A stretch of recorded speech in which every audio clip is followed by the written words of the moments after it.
안녕하세요. 오늘 우리가 함께 풀어볼 건 하나의 미스테리 같은 거예요. 우리는 왜 선하게 살고 싶다는 마음을 갖고 있으면서도 자꾸만 그 반대 방향으로 향하는 걸까요? 올해는 진짜 달라져야지 결심하지만 꼭 작심삼일로 끝나고, 이번엔 정말 좋은 사람이 되어야지 다짐하지만 어느새 또 상처를 주고 있는 자신을 발견하죠. 이 내면의 전쟁, 그 진짜 원인이 뭘까요? 범인이 단순히 의지가 약한 우리 자신일까요? 아니면 우리를 조종하는 더 교활한 존재가 있는 걸까요? 오늘 이 미스테리를 풀기 위해 여러분이 보내주신 자료들을 책상 위에 쫙 펼쳐놨습니다. 로머서 7장을 중심으로 인간의 이 딜레마를 아주 깊숙이 파고드는 분석글들인데요. 이 자료들이 아주 놀라운 진범을 지목하고 있더라고요. 지금부터 그 범인을 함께 추적해보죠. 네, 이 추적의 핵심 단서는 세 가지입니다. 바로 율법, 죄, 그리고 육. 이 세 용의선상이 어떻게 서로 얽혀서 우리 안에서 비극을 만들어내는지 파악하는 게 오늘의 미션인 거죠. 자료들은 한결같이 말해요. 문제는 우리를 올바른 길로 인도해야 할 율법이 아니라는 겁니다. 오히려 그 율법을 역이용하는 아주 교활한 범인, 죄에 있다고요. 그리고 그 죄가 활동하는 주 무대가 바로 우리의 육이라는 겁니다. 좋습니다. 그럼 탐문을 시작해보죠. 자료들이 공통적으로 지목하는 결정적인 증언이 있어요. 바로 사도 바울의 고백인데, 율법은 신령하지만 나는 육적이어서 죄 아래에 팔렸다. 저는 처음에 이 육적이다라는 말을 그냥 나는 유혹에 좀 약하고 의지가 부족한 사람이다, 이 정도로 이해했거든요. 그런데 자료를 보니까 사르키노스라는 원어까지 언급하면서 이게 훨씬 심각한 상태라고 하더군요. 정확히 어떤 뉘앙스 차이가 있는 건가요? 아주 좋은 질문입니다. 가로 그 지점에서 대부분 오해가 시작되거든요.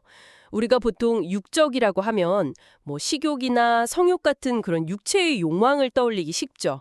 하지만 여기서 말하는 사르키노스, 즉 육에 속한 상태는 그런 부분적인 문제가 아닙니다.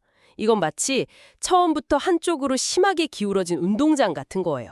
기울어진 운동장이요? 네, 공을 그냥 가만히 둬도 저절로 낮은 쪽 골대로 굴러가 버리는 그런 운동장이요. 우리가 아무 노력도 하지 않고 가만히 있는 기본 상태, 이른바 디폴트 모드가 이미 하나님을 등지고 죄를 향해 기울어져 있다는 뜻입니다. 이건 우리의 의지나 노력으로 수평을 맞출 수 있는 수준이 아니에요. 아담 이후 모든 인간이 태어날 때부터 가지고 나오는 운영체제 OS의 근본적인 결함 같은 거죠. 그래서 자료들은 이걸 전 인격적인 부패라고 말하는 겁니다. 머리부터 발끝까지 우리의 모든 부분이 그 기울기에 영향을 받고 있다는 뜻이니까요. 와, 운영체제 결함이라니. 생각보다 훨씬 심각한 이야기네요. 단순히 의지가 약한 게 아니라 존재 자체가 이미 잘못된 방향으로 세팅되어 있다는 거군요. 그러고 보니 그 고백 뒷부분이 더 충격적이에요. 죄 아래 팔렸다니요. 이건 거의 노예선언이잖아요. 맞습니다. 팔렸다는 말의 원어적 의미는 소유권이 완전히 넘어갔다는 뜻입니다.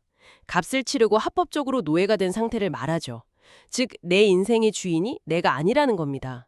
선을 행하고 싶은 마음은 내 것일지 몰라도 그 마음대로 살아갈 수 있는 자유나 능력은 이미 다른 주인에게 넘어갔다는 냉혹한 현실을 고발하는 거죠. 그러니까 제 안에는 분명히 저쪽으로 가야 해 라고 외치는 내비게이션이 있는데, 정작 자동차 핸들은 제 마음대로 움직이지 않고 멋대로 도랑으로 돌진하는 상황인 거네요.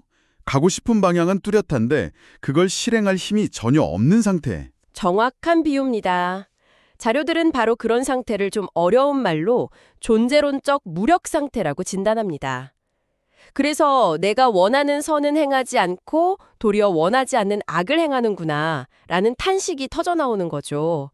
이건 의지박약의 문제가 아니라 주인이 노예에게 명령하면 노예는 따를 수밖에 없는 그런 구조적인 문제입니다. 이 6이라는 기울어진 운동장의 파괴력이 어느 정도인지 혹시 좀 실감나는 예시가 있을까요? 있죠. 자료 하나가 노아 시대를 아주 강력한 증거로 제시합니다. 원래 세상에는 경건한 신앙을 지키던 셋의 후손들이 있었어요. 그런데 이들마저 타락한 세상 문화에 동화되어 버리자 하나님께서 이렇게 선언하십니다. 나의 영이 영원히 사람과 함께하지 아니하리니 이는 그들이 육체가 됨이라. 여기서 육체가 되었다는 선언이 바로 인류 전체가 이 기울어진 운동장에 완전히 굴복했다는 뭐랄까 사형 선고나 다름없었습니다. 그 결과가 뭐였죠? 온 세상이 폭력과 방탕으로 가득 차서 결국 홍수로 심판받게 되잖아요. 성령이 떠난 육의 세상이 어떤 종말을 맞게 되는지 보여주는 가장 극적인 사례라고 할 수 있습니다. 잠깐만요. 이야기를 듣다 보니 더 큰 미스테리가 생겼습니다. 이렇게 인간이 죄의 노예가 된 무력한 상태라면 우리를 구속하고 바로잡아줄 강력한 법이 필요하잖아요. 그게 바로 율법일 텐데 이상하게도 자료들은 그 율법이 들어온 뒤에 상황이 더 나빠졌다고 말합니다. 계명이 들어온 후 죄는 살아나고 나는 죽었다. 아니 이거 완전히 상식과 반대되는 이야기 아닙니까? 어떻게 이런 일이 가능하죠? 바로 그 지점이 오늘 우리가 추적하는 범인 죄의 교활함이 드러나는 대목입니다. 범인이 어떻게 범죄를 저지르는지 한번 보죠. 죄는 율법이라는 거룩한 도구를 역으로 이용합니다. 예를 들어 탐내지 말라는 거룩한 계명이 주어졌다고 해보죠. 네, 그 계명 자체는 선하고 좋은 거잖아요. 물론이죠. 그런데 우리 안에 숨어있던 죄라는 놈이 이 계명을 트리거로 삼는 겁니다. 탐내지 말라는 금지선이 그어지는 순간 우리의 기울어진 본성, 즉 육안에 잠자고 있던 탐욕이 오히려 더 자극을 받아 활성화되는 거죠. 아, 하지 말라고 하니 더 하고 싶어지는 그런 심리 같은 거군요. 네, 맞습니다. 마치 이 버튼을 절대 누르지 마시오라고 쓰인 버튼이 더 누르고 싶어지는 것처럼요. 결국 율법 때문에 우리는 이전에는 몰랐던 탐심이 죄라는 걸 명확히 알게 되고 그 죄 때문에 결국 사망이라는 심판에 이르게 되는 겁니다. 율법이 없었다면 그냥 지나쳤을 욕망이 율법 때문에 사망에 이르는 죄로 규정되고 만 거죠. 우와. 그러니까 율법 자체는 선한데 죄가 이걸 무기처럼 사용해서 우리를 공격한다는 거군요. 마치 인질범이 경찰의 방패를 빼앗아서 인질을 위협하는 것과 같은 그런 상황이네요. 정확합니다. 그래서 자료들이 이걸 죄의 사기극이라고 부르는 겁니다. 진짜 범인은 죄인데 마치 율법이 우리를 괴롭히는 주범인 것처럼 교묘하게 무대를 연출하는 거죠. 저 엄격한 율법 때문에 내가 너무 힘들어. 율법만 없었으면 괜찮았을 텐데 이렇게 엉뚱한 대상을 원망하게 만드는 겁니다. 이 사기극에 속아 넘어가면 우리는 평생 율법 탓, 환경 탓만 하다가 결국 죄의 노예로 생을 마감하게 됩니다. 그렇다면 율법은 대체 왜 주어진 걸까요? 우리를 더 큰 죄에 빠뜨리기 위해 주어진 게 아니라면 율법의 진짜 목적은 뭔가요? 율법의 진짜 목적은 우리를 구원하는 게 아닙니다. 오히려 우리가 스스로를 절대 구원할 수 없다는 사실을 폭로하는, 뭐랄까, 엑스레이 같은 역할을 하죠. 우리 안이 얼마나 심각한 죄로 망가져 있는지, 우리가 얼마나 철저히 기울어진 운동장 위에서 살고 있는지 남김없이 보여주는 겁니다. 그래서 결국 내 힘으로는 안 되는구나 라는 완벽한 절망에 이르게 해서 내 의가 아닌 다른 길, 즉 외부로부터 오는 구원, 하나님의 은혜를 찾도록 우리를 벼랑 끝으로 몰아가는 역할을 하는 겁니다. 알겠습니다. 그럼 이제 문제의 근원, 그 기울어진 운동장 자체에 대해 좀 더 깊이 들어가 보죠. 자료들은 이 상태를 전적 타락이라는 좀 무서운 용어로 설명하던데 이게 정확히 어느 정도의 상태를 말하는 건가요? 흔히 타락이라고 하면 하얀 도화지에 검은 점이 몇 개 찍힌 상태를 상상하기 쉽습니다. 선한 부분이 대부분인데 악한 부분이 일부 섞여 있는 거죠. 하지만 성경이 말하는 전적 타락은 그런 개념이 아닙니다. 자료가 인용하는 창세기의 표현을 보면 정말 충격적이에요. 그 마음의 생각의 모든 계획이 항상 악할 뿐임을 보시고. 모든 계획이 항상 악하다고요? 예외가 하나도 없다는 뜻이네요? 네, 부분적으로나 가끔이 아닙니다. 모든 생각, 항상 악하다는 겁니다. 이건 마치 깨끗한 물을 담아두는 샘의 근원이 오염된 것과 같아요. 샘의 근원이 오염되면 거기서 나오는 물은 무엇을 하든 어디로 흐르든 오염된 물일 수밖에 없죠. 인간의 마음이라는 샘 자체가 부패했기 때문에 거기서 나오는 생각, 말, 행동이 근본적으로 악할 수밖에 없다는 선언입니다. 홍수로 세상을 심판하신 후에도 하나님은 사람의 마음이 계획하는 바가 어려서부터 악하다고 하시며 이 문제가 전혀 해결되지 않았음을 다시 한번 확인시켜 주십니다. 새 결심이 매번 실패하는 이유가 바로 이거였군요. 우리는 매일 운동해야지 하고 계획을 세우는 순간 이상하게도 소파는 더 아늑하게 느껴지고 야식은 더 맛있어 보이죠.